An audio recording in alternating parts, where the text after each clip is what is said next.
And so it's my pleasure to now welcome that gentleman. Please come to the stage, Graham Truax, Executive Director, Executive in Residence for Innovation Island, to lead our session today. Thank you, Dan. I just had an espresso, so I should be really good to go here in a minute. I want to thank the VAIA crew for the tremendous amount of work that goes into making this happen each and every year. And as was said, we often have crazy weather, road closures, ferries, airplanes that are just kind of maybe not participating.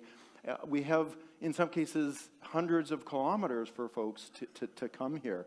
And Innovation Island is a regional service partner, and so the thing that we really love about this is that it does bring people together, and essentially that is island good.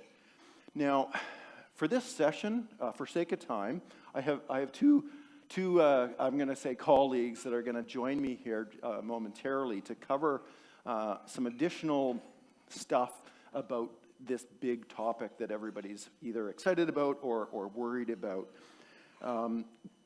Dr. Sean Mark is kind of one of those individuals that works behind the scenes, and maybe some people know him and some people don't, but there's a lot of folks that work in tech that you never hear about, and they put in countless hours or years working on their thing until we can unwrap it and talk about it a little bit more. And so he's going to bring some interesting perspectives to the topic.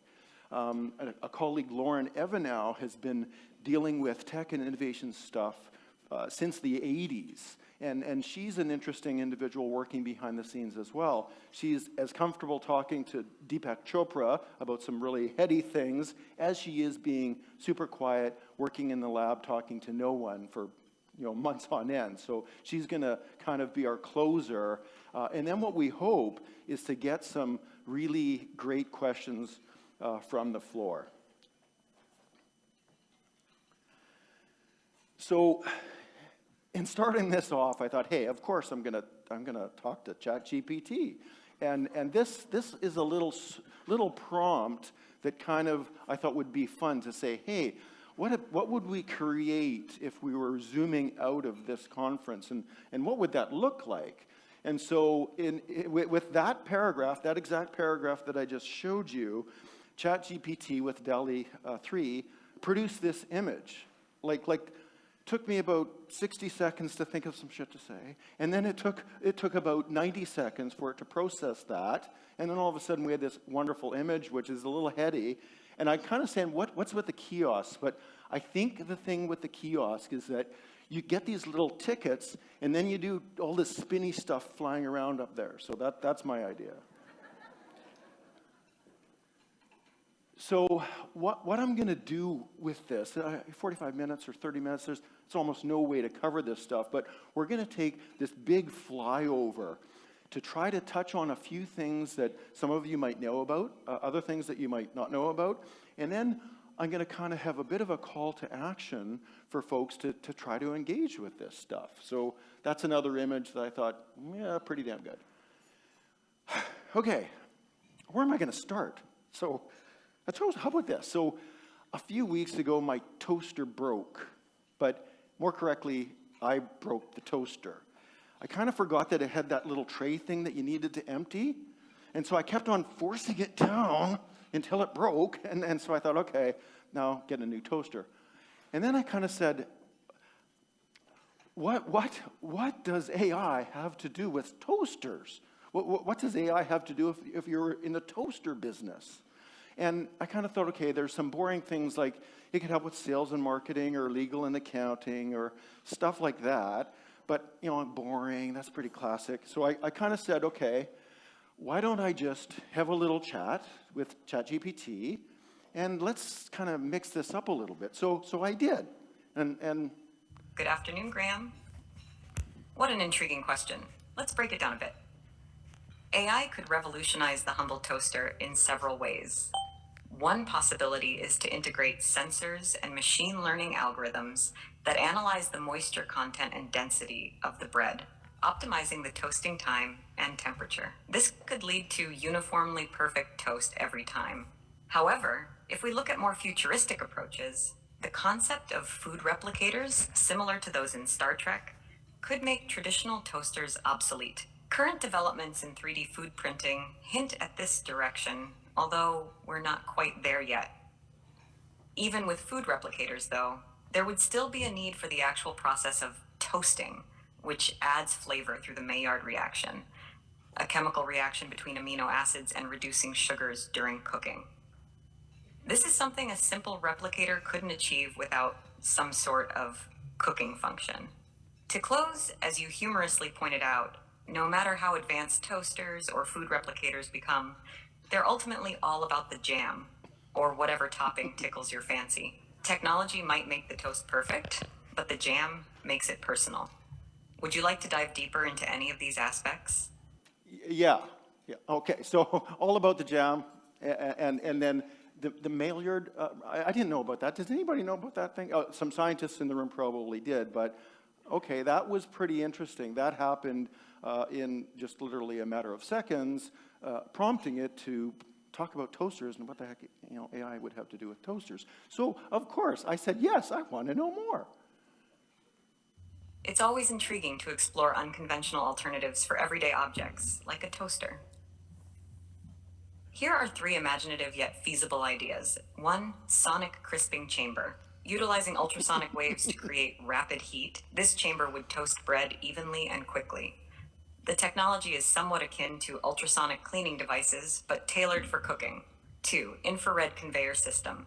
Imagine a mini conveyor belt in your kitchen that employs infrared technology to toast your bread as it moves along the belt. This ensures even toasting and could even be adapted for various types of bread or even pastries. 3, self-heating bread. Leverage smart materials embedded into the bread during the baking process.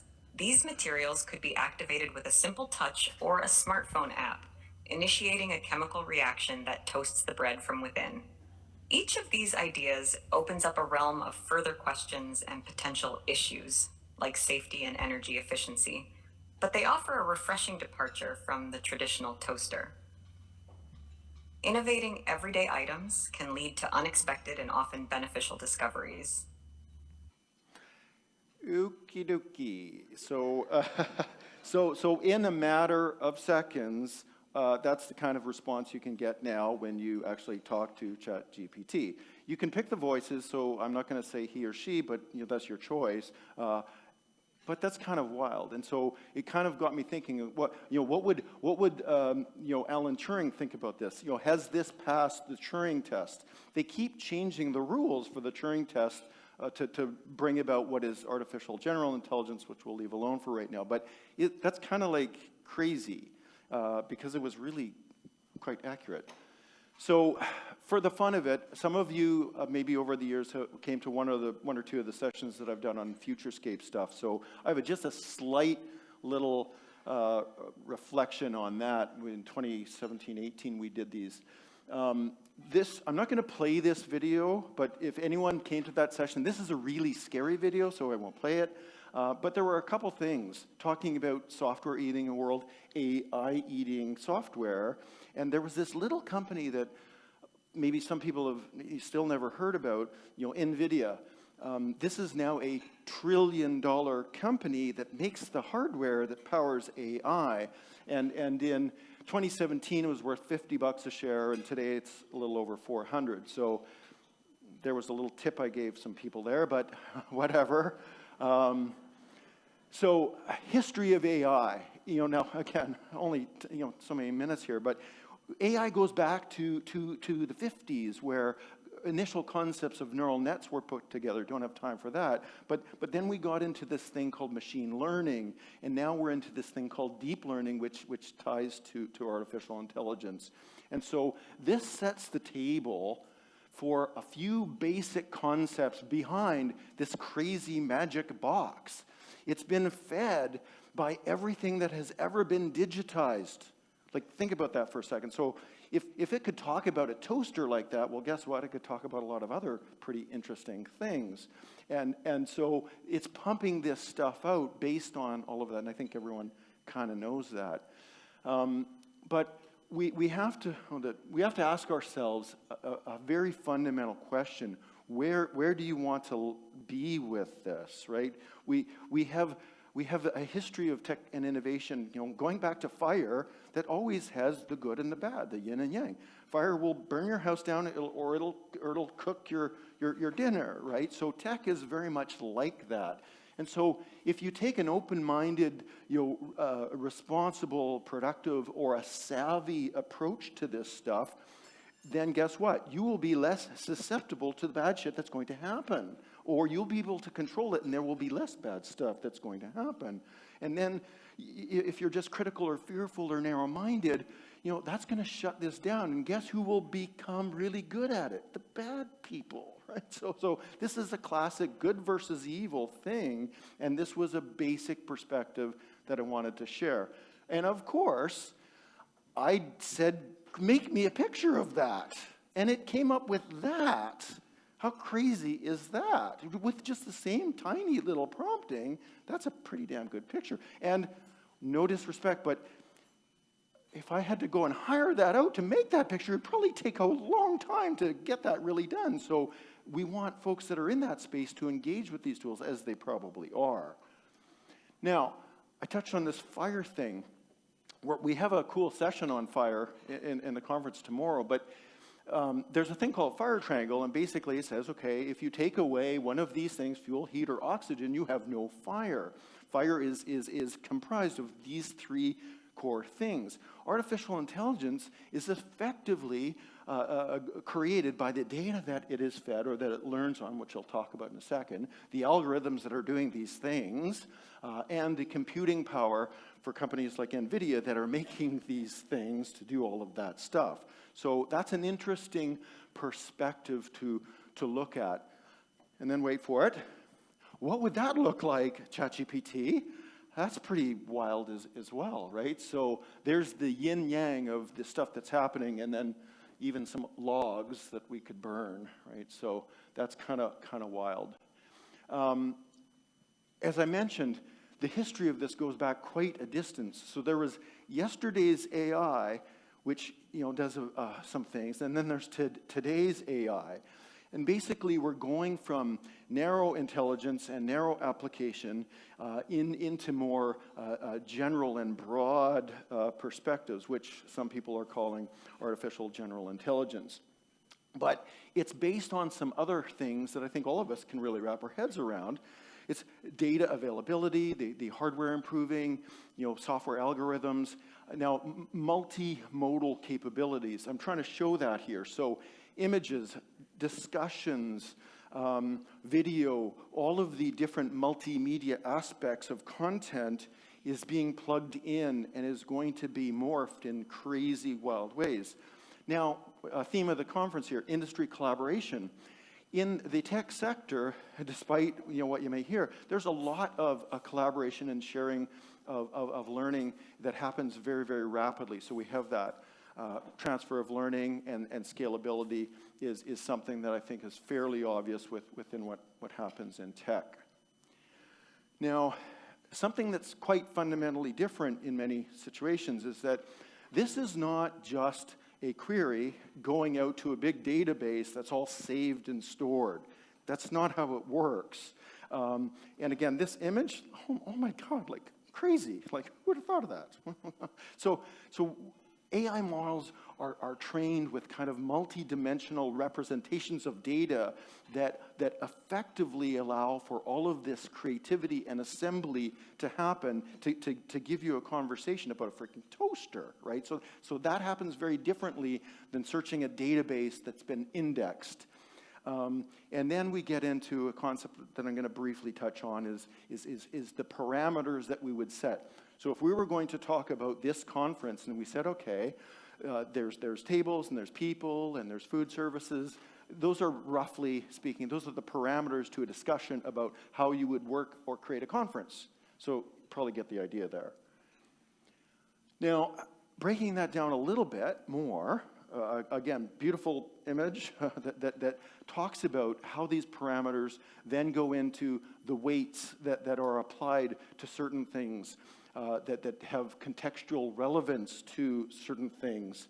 Then we get to the point that Sean's going to talk about, some biases that are within our social reality, and biases that are in the machine, and how that's balanced out to hopefully provide the training from all the data to give us these results, which right now are pretty kind of mind-blowing.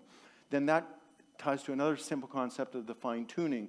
So if we're talking about a convention here, and then we were talking about how to repair a carburetor, there would be some fine-tuning to separate those things, even though we're still using the English language to try to ask and learn how this stuff works.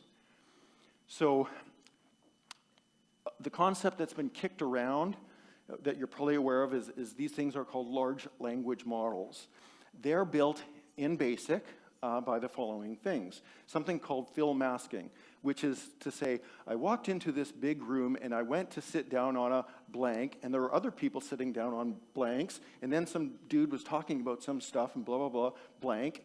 So the model can fill in the fact that, okay, I'm talking about a chair and I'm talking about a speaker, and it has that contextual relevancy to stream together a cohesive argument within the dialogue. Okay, so then it can predict in sequence that if I'm talking about a convention center, I might be talking about workshops and other things that would happen, and they go, oh, that makes sense, and so life goes on. Sentiment analysis. So Sean's going to talk about some emotional things. Oh, I really hated that guy, or that was really fun, or whatever. That comes into it. Name recognition, so proper names and place names of things are built into this, which give this amazing bit of function. And it can go multi-directional really, really quickly, but it also has something called a stateful memory, which basically says that within the dialogue of me talking about a toaster, it remembers the stuff that I talked about at the beginning, and so the second level of questions make perfect sense. And it's not just like querying a database where I get all these kind of rote answers. So the world is going to change as this gets kind of figured out, and it kind of already is. So that poses another fun little image. It's like, OMG, okay, now what? This is getting close to a wrap to our next little part here, but here's the call to action. So a fellow by the name of Mo Gaudat, really brilliant dude, but he basically says, okay, AI will not take your job, but AI with a human being will. So my first call to action is to say, okay, if you know stuff, you have subject matter expertise, domain knowledge, and you work with AI, you will be a superhero. If you just want to know stuff and you work with AI, then you will be like, the average peer group. So for those who know stuff, start working with this, because why not be a superhero, right? And then you'll be on the good side of things, and that is going to be something to consider. This is just a quick run-through about some of the other wild things that are happening. So do you think that was a modestly creative discussion about a toaster? I thought it was not bad, right? So there's creativity, you've done. Now, what I'm really excited about is the integration within sciences. Material sciences, every science under the sun is already pursuing all sorts of things. Now, because we're humans, we've got to figure out other things that are going to deal with reasoning or sentiments and emotional stuff. So there's things of that nature. Bleep. Okay. The discovery of new medical solutions, unpacking genetics. I mean, I'm not making this stuff up, right? This is actually happening. Machines prompting and machines training the machines. Now that might be getting a little scary, but that's happening too. This is wild, right? So here's a Dead Sea Scroll. A 21-year-old computer scientist basically said, hey, I can scan this. Now this thing is, look at it. It's rolled up, and the model can not only read what it said, but it can interpret it. Like crazy, right? So that's another example. This is one of the world's first winning photo images of, now that's an octopus, love for octopus, all right? So that's a pretty fascinating image and pretty photorealistic, right? So another little suggestion here.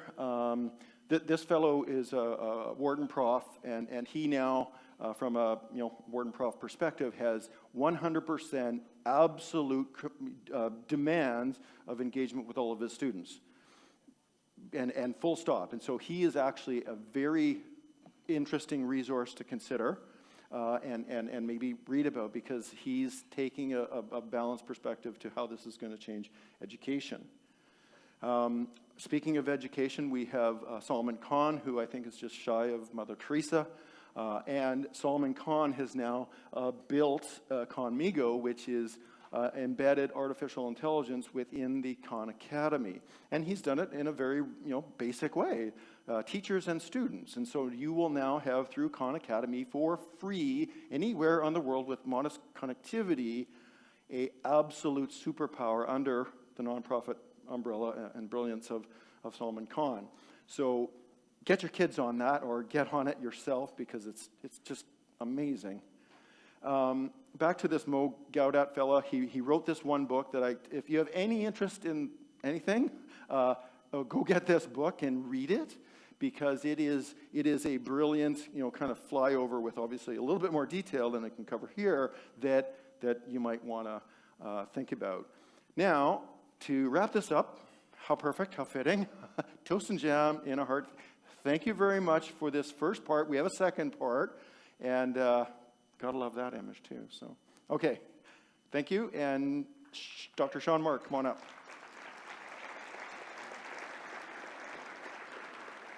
All right, thanks so much, Graham.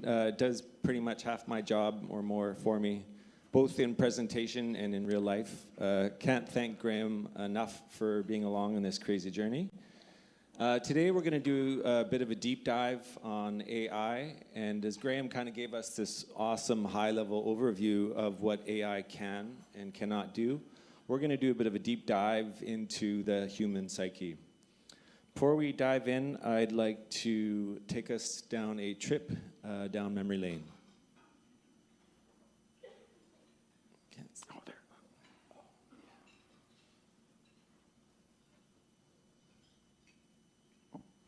Everyone see that all right? Dieu bénisse le Canada. God bless Canada.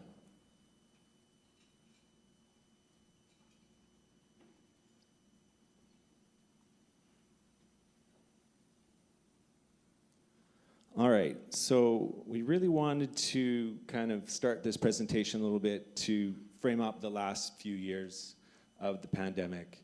And this application of AI that we're going to discuss here was really born out of this pandemic.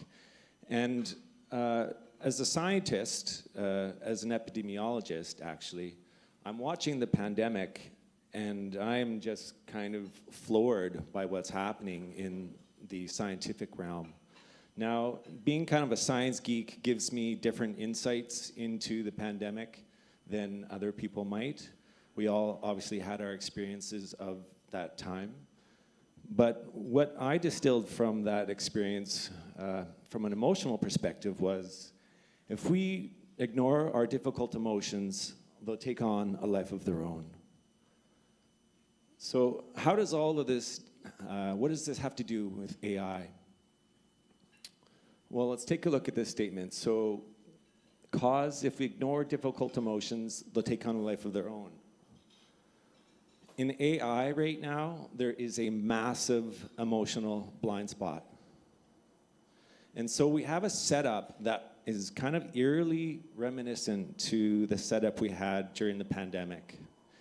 And sure enough, what we see happening right now in the AI field is that a lot of the top AI experts are worried that AI is going to get much more powerful, much smarter than humans, and wipe us out.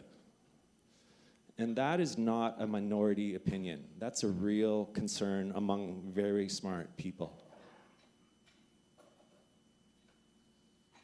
So, given the kind of backdrop of the emotions and the role of emotions in kind of human behavior, we thought it would be a good idea to dig into how AI and emotions could work together in a good way. And coming from a science background, the first thing I do when I go into a new area is I dig into the science. Now, if you want to learn more about emotions, I would say don't go into the science. It's a total mess. And so we really had to come to the table in this space with a set of tools that were a little bit more unconventional and a little bit different than what a lot of the emotion scientists were using. So the way we're tackling this problem, the way we're approaching this problem, is by using epidemiology data. So basically a map of civilizations or society's well-being, and we're tying that into a capacity for AI to understand emotions in text. And now what that does is it gives the AI some context for human dialogue. Let's take this, give a bit of an example. So we know that inequalities drive animosity between haves and have-nots. And if we were to teach an AI about hate speech, would that AI have an understanding of hate speech without understanding inequality? One more aspect of our tech I want to cover is it's infinitely scalable in theory. So we're operating as a small bootstrapped startup here in Nanaimo at the level of millions and billions of rows of text. So the capacity of these AIs to understand human nuance in text is unbelievable. So what we decided to do with this technology was to, as Graham was alluding to, we decided to look inside of the emotional dynamics of chatbots. This is obviously a technology that could be used for good purposes, like Graham was talking about, or it could be used to sell more Coca-Cola. So our setup here is basically a testing platform where we hit a chatbot like ChatGPT with thousands of emotionally charged texts, and we see how the model responds. What we're finding is that the chatbots are very good at mimicking human emotions in text, like eerily good. And that's really great for kind of a user experience, but when you start feeding a chatbot with hate or anger, it mirrors that back. One of the things we're finding that's a little bit on the disturbing side or frightening side is that the model is learning some basic survival instincts from human dialogue. So this thing, if we hit it with anger, it comes back with either anger or fear. And that looks a lot like the human fight or flight response. That fight or flight response goes back to the beginning of life on Earth 4 billion years ago, and that is being programmed into our AIs. It's also widely recognized in the field that the current way of keeping the AI models in check is not sustainable.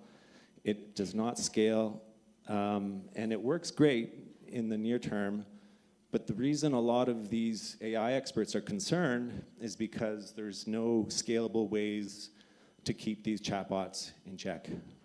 And that's where we come in. Thank you very much. Lauren? Thank you, Sean, and just want to introduce Lauren. Yeah. She's our closer. Thank you. Well, that's a heavy load there.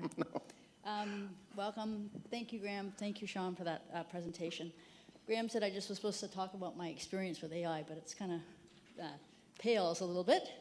So I go back to, I'm a scientist and business person and a leadership coach. And so what I do, or what I've done with AI, which I didn't know was AI at the time, was I was curious about how to use technology to help us do things better. So it goes all the way back to the 80s, where I built the very first, as a student, I built a model of the human body, for example, so we could do diagnosis. And that was on an Apple II Plus. So you can imagine that was pretty hard to do with a 50 kilogram floppy drive. Anyways, The other thing that I did back then, being curious about how machines could learn, was I built a X-ray, CAT scan, and MRI diagnostics technique for scanning them for diagnosis back in 1984.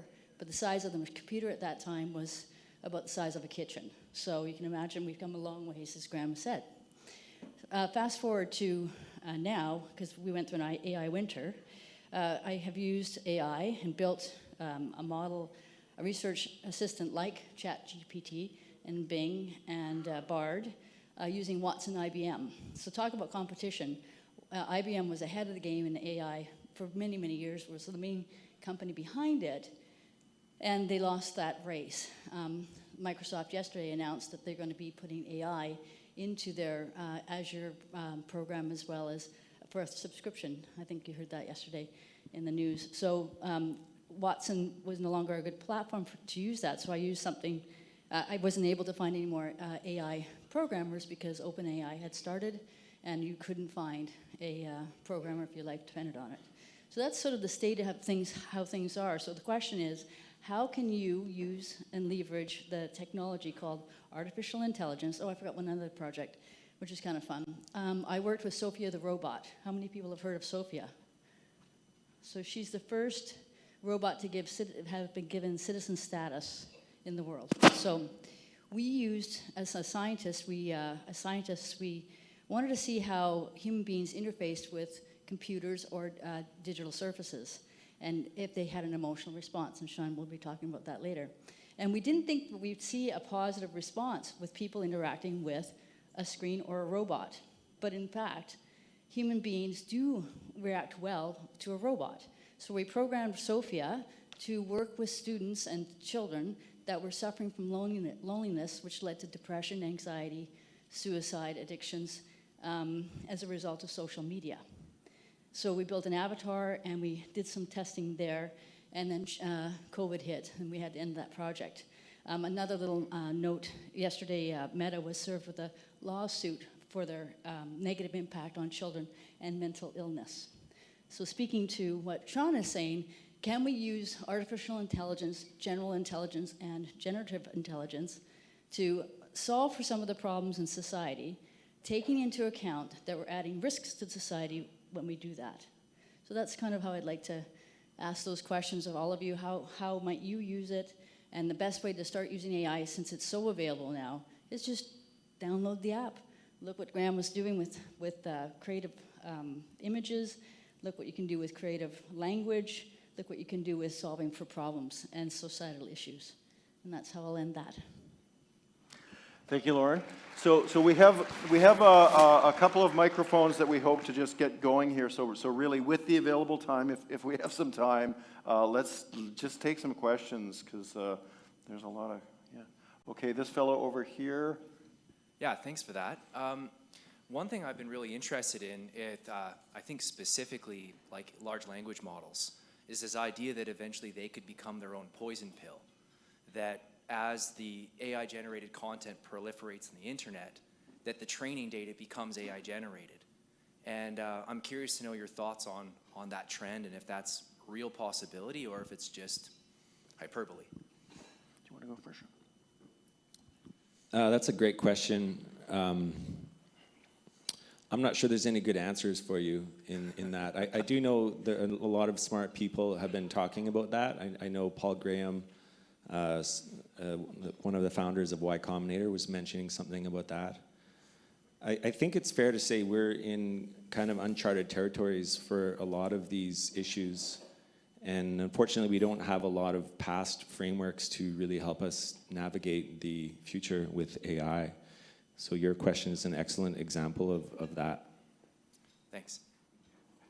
More questions? Yeah, thank you for that. I'm just looking at the practical applications today. For example, the use of AI in, for example, AI drone strikes. That's a discussion that's been happening in the last 5 years. How do we, this is to anybody on the panel, how do we address the unrecognized inherent bias that the AI can have? And I think part of I think you referred to that in terms of our human approach to what is AI is already a biased format in some respects. So anybody on the panel? Thanks for that. I'll take a first shot at that. So the fact that those two questions happened to begin with is kind of half the battle, right? Because if we're not asking these kinds of questions to developers and to agencies and governments, then obviously they're not even going to be answered. So more specifically to that point, the short answer is that's going to happen. Some of those more difficult things are going to happen. But again, we'd say, okay, so if 50% of this room was really savvy to that and was proactive on that, chances are we would be able to regulate or control that. If 0% of the room even just didn't even conceive of the question, then we're really in trouble, right? So that's kind of the premise that I'm coming from. Everyone probably knows TED Talks. TED just did the first AI dedicated session just a couple of weeks ago in San Francisco, bringing the best minds in artificial intelligence together to talk about these issues. And as Sean said, most of those folks don't really have clear answers to this, but the fact that things are being tabled gives us a fighting chance to deal with it. And to the other question, the very fact that we know something like that may happen will allow various folks to deal with that. And just the other day, I was reading about artists that are producing digital content can now insert a poison pill to the code of that artwork so that when the model goes to learn it, it F's it all up. And so that's interesting. So we are facing a wild west of things. But again, as they bring themselves to the surface, people can make decisions about how to deal with it. Just further on that question there, I think if we look on balance at society and AI's role in society so far, my take, and I'm not here to dominate the opinion here, but my assessment is AI has been a net negative for society so far, and particularly the role of AI in social media and grabbing people's attentions. So what you're speaking about there with the drone strike, I think this is really a lot more about business models than it is about AI per se. So to hire an AI team or to do any AI dev, you need capital. And so what are the business models that are going to allow for better uses of AI? And I think on the good news side, the AI capabilities in the open source community are very capable. And so we've been able to bootstrap our startup to an incredible capability in Nanaimo, and with very little capital, being very scrappy and thrifty. But I think it's really what we have here is a business model challenge more than an AI challenge. Yeah, good point. More questions, just a couple more minutes here, but. Maybe on a positive spin, is there a possibility that AI can solve the healthcare crisis that we're facing in Canada and BC, both from a practical solution as well as finding solutions? Maybe Lauren? That's a very good question. My master's thesis was on looking at things like that. The issue is a collaboration, interorganizational collaboration. Our healthcare system is very complex, and we don't have time to go into that. So what's true is that we have to look at policymakers all the way through administration, managers, frontline workers, and we have to collaborate on all levels. And that's not possible yet, but AI might be able to harness some of the answers or queries that would need to be put forth. But healthcare is also a quagmire due to lack of talent, and lack of money. On that, I think from my perspective, the short answer is in theory, yes, but to Lauren's point, the healthcare system in Canada is very fragmented, very siloed, and carries a lot of big pharma influence in terms of basically there's a lot of information corruption inside of the healthcare system. So it's theoretically possible and probably a lot sooner than people think, but the regulatory and legislative aspects of that would be pretty difficult. microphone. Is there a governing body for AI? And do you feel that it's important to have an international governing body for its use? Thank you.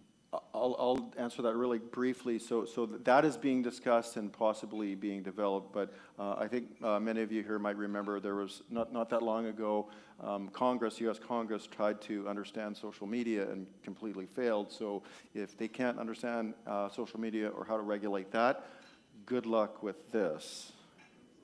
I do want to say something about that too. Social media is a good example. The internet was what helped us, right? But look what the internet also offers: fake news and all that kind of stuff, and is biased as well. It was keywords were used to generate ads. So the idea of building a research bot like ChatGPT would be to remove the ads and remove the bias, right? So although the programmers themselves are biased because they look at the problem and solving a problem in a specific way. So I hope that we've learned from our mistakes or our experience with the internet and now social media, especially with Meta being sued. Totally. Okay, last question, and then we'll let everybody go here. How about the center of the room here, this gentleman? Pat, you can see me after. Yeah, one of the questions that was recently asked about healthcare segues very well into what my question was. But more specifically, obviously, medical science is very complex, and AI is good at solving complex problems. What in the foreseeable future do you see in terms of being able to come up with cures for cancer and other critical illnesses that haven't been able to be addressed right now? I'll do a quick brief one and then to Lauren, because I know she's got a deep passion in this. So I'm very excited about the future with respect to that, because we are basically now given this tool to compile and contextualize just unlimited amounts of data with increasing levels of fine-tuning and precision that go through people. Right, so people get to vet this, and then that sets the table for what would come next. And so we've talked about the exponentiality of technology. This is now being discussed as something called double exponential. So my short answer is yes, I think it's going to be exciting to see that. Lauren, it's quick, because I know you're... Yeah, basically, we're using AI for that. Watson was built with a very, very deep learning in healthcare and solving for things like cancer and things like that. Because after all, a human being can't remember everything. And so putting things together and mining that data is the idea with finding solutions in healthcare. Okay, we have promised to keep on schedule here, so I'm going to thank my guests, Lauren and Sean. Big round of applause for them. Thank you for taking the time to allow us to talk about a kind of a crazy subject. And Dan? Thanks so much. All right.